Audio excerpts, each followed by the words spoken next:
What's up? What's going on? So here we have the 16mm RF lens, and here we have the 24mm RF lens.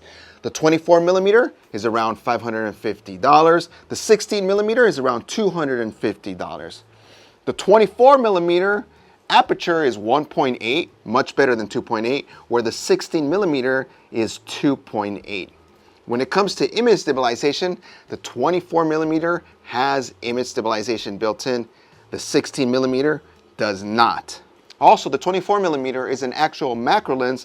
The 16mm, you could pretend to do macro to some extent, but I think it's time for us to look at some footage, some comparisons, and see what's really happening and what's going on and what lens is best for you or for you. So here we are at the Mission Inn in Riverside.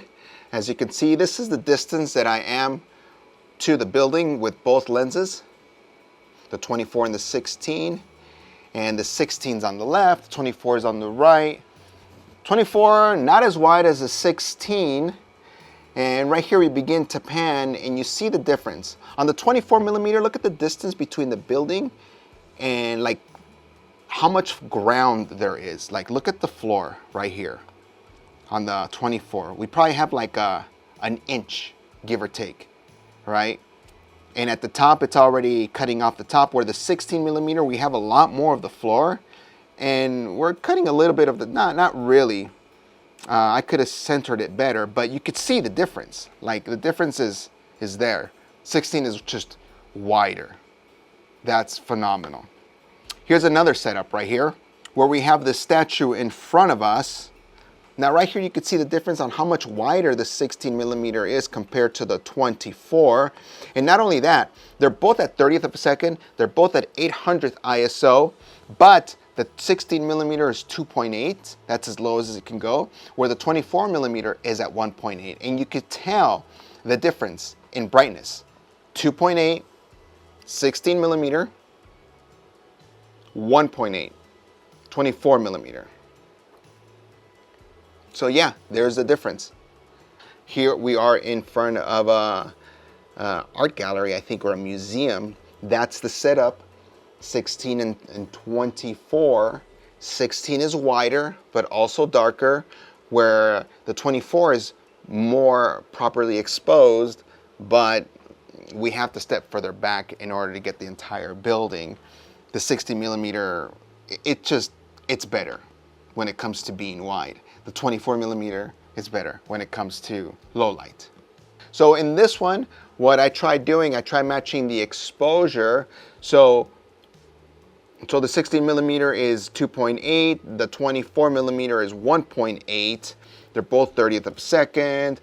The ISO on the 16 is 2000, trying to match the exposure of the 24mm. And to be honest, I think I needed to go up a little bit more, like maybe 2100, 2200, if that's even possible. But there's a difference. If you want to get the same exposure, the 24 at 1.8, you almost have to double your ISO to 2000. But you are getting wider. Here are some pictures. 24mm JPEG out of the camera, 16mm, same spot, JPEG out of the camera.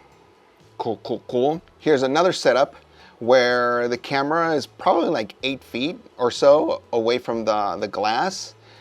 And we're gonna take some pictures, 16 and 24. This one's 24mm. JPEG, auto exposure, not auto exposure, but we didn't do any editing. 16mm, much wider.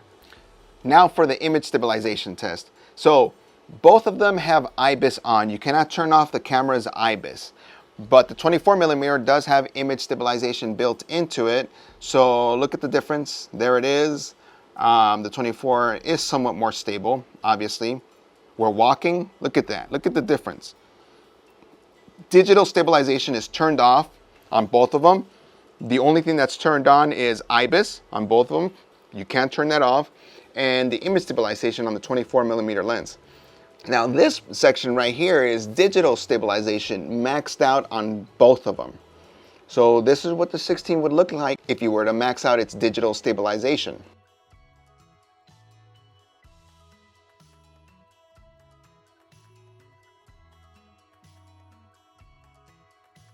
Look at that, we're walking.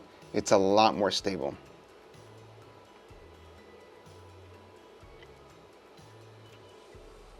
Now here, we turned off digital stabilization. IBIS is still on, like before. IS is on the 24 millimeter. And we're just walking around and you see how shaky the 16 millimeter is compared to the 24, right? Big difference. So that IS comes in clutch because you're not cropping in and it just looks good. Look, we're walking. That's super awesome. Oh, now for the macro shots. So here we have the 24 millimeter macro, and then we go over to 16 millimeter. So a little bit of a difference, not much. And so here we have the NES system. It's actually this NES system that we're photographing. I don't want you to think that I'm photographing a huge NES system. We're also going to be taking pictures of this SNES, which is small. I don't want you to think that I'm taking pictures of a big SNES. So here we go. The NES, this is 24 millimeter. That's as close as we can get. And that's the 16 millimeter. That's as close as we can get. 24 millimeter, as close as we can get. 16 millimeter, as close as we can get. Remember, the 24 millimeter is a macro lens. 24, 16, that was one of my first digital cameras. Street Fighter Alpha 3. 16, 24, so you see a difference. 24 millimeter, 16 millimeter. Yeah, you see a difference. Now we're gonna zoom in at 400%. So you do get some cool, interesting shots with the 16 millimeter. Obviously with the 24 because it's a macro lens, but the 16, you know, I think it's doing pretty well. 24, look how nice that is. 16, you're still in close. You're still in close. Olympus. Yep. 16, 24, almost the same. 24, much closer than the 16. Last but not least, 24 at 400%, 16 at 400%. Which is the one that catches your eye the most, the 16 or the 24? I would say get both.